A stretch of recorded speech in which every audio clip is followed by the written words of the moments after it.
Doctor గారు, dengue జ్వరం తగ్గడానికి ఒక ఔషధం తయారు చేద్దామన్నారు కదా, ఎలాగో చెప్తారా? అలాగేనమ్మా, తయారు చేద్దాం. మరి ముందుగా ఇందులో మనం వాడుకునేటువంటి మూలికల పేర్లను ఒకసారి చెప్పేసి తర్వాత తయారు చేద్దాం. తప్పకుండా.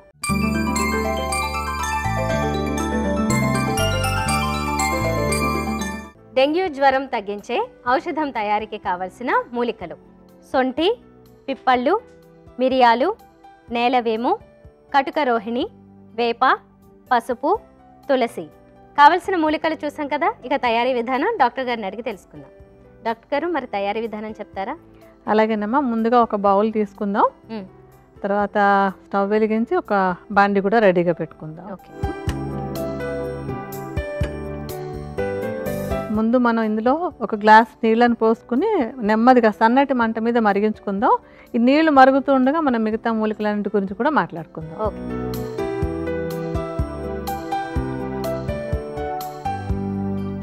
మనం మొట్టమొదట తీసుకునేటువంటి మూలిక నేలవేము.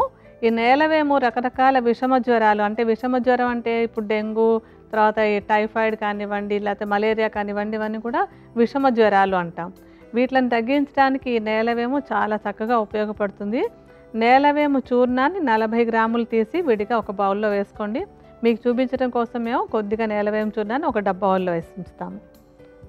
ఒక 2 చెంచాల నేలవేము అందులో వేసుకుందామా.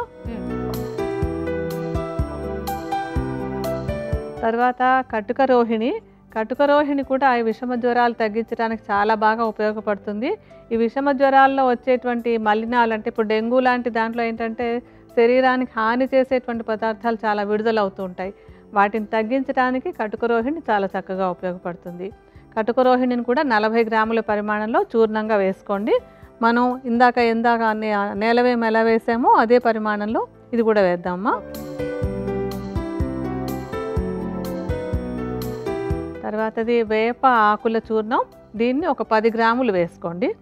మనం ఇందాక వేసిన దాంట్లో 4వ వంతు వేద్దాము. ఒక అర చెంచాడు వేయండి. సొంఠి చూర్ణం కూడా 10 గ్రాములు వేసుకోండి మీరు. మనం కొద్దిగా ఒక అర చెంచాడు సొంఠి చూర్ణం కలుపుదాం. మిరియాల చూర్ణం కూడా 10 గ్రాములు వేసుకోండి. ఒక అర చెంచాడు మనం ఇందులో వేద్దామా. పిప్పళ్ళ చూర్ణం కూడా 10 గ్రాములు వేసుకోవాలి.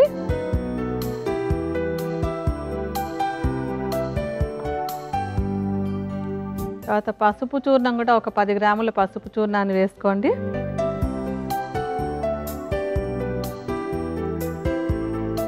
తులసి ఆకుల చూర్ణం, కానీ చూర్ణం కుదరకపోతే కనుక పచ్చి ఆకులైనా వేసుకోవచ్చు. తులసి ఆకుల చూర్ణం ఉంటే కనుక 10 గ్రాముల తులసి ఆకుల చూర్ణాన్ని కూడా కలుపుకోవాలి.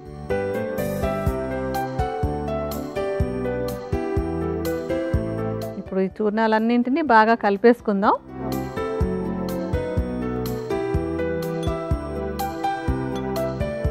ఇప్పుడు ఈ చూర్ణాల మిశ్రమాన్ని, ఒక పెద్ద చెంచాడు చూర్ణాన్ని మనం ఈ కషాయం లాగా కాచుకోవడానికి నీళ్ళల్లో వేద్దాము.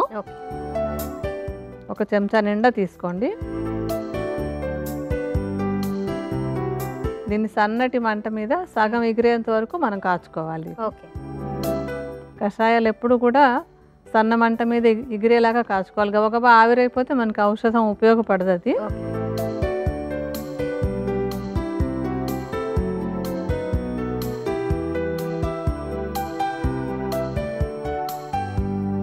మనకి సగం నీరు ఎగిరిపోయి కషాయం సగం మిగిలింది కదమ్మా. ఇప్పుడు ఇంకా మనం స్టవ్ ఆపేసి దాన్ని వడబోసేసుకుందాం.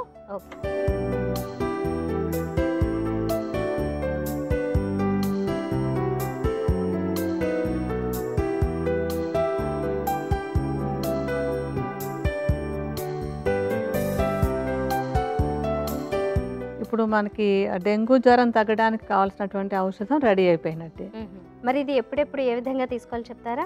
ఇలా కషాయాన్ని తయారు చేసుకుని, అంటే ఎప్పటికప్పుడు తయారు చేసుకోవాలి. అంటే ఒక గ్లాస్ నీళ్ళలో ఒక చెంచాడు చూర్ణం వేసి సగం మిగిలే వరకు ఇప్పుడు మనం మరిగించుకున్నట్టుగా ఎప్పటికప్పుడు మరిగించుకుని వడగట్టుకుని గోరువెచ్చగా ఉండగా తీసుకోవాలి. డెంగ్యూ జ్వరంతో బాధపడేటువంటి వాళ్ళు ఇలాగ ఈ కషాయాన్ని 3 పూట్ల ఒక 30 నుంచి 40 మిల్లీలీటర్ల పరిమాణంలో తీసుకుంటూ ఉన్నట్టయితే కనుక ఈ జ్వరం విషమించకుండా జ్వరం అదుపులోకి రావడానికి ఈ ఔషధం చక్కగా ఉపయోగపడుతుంది.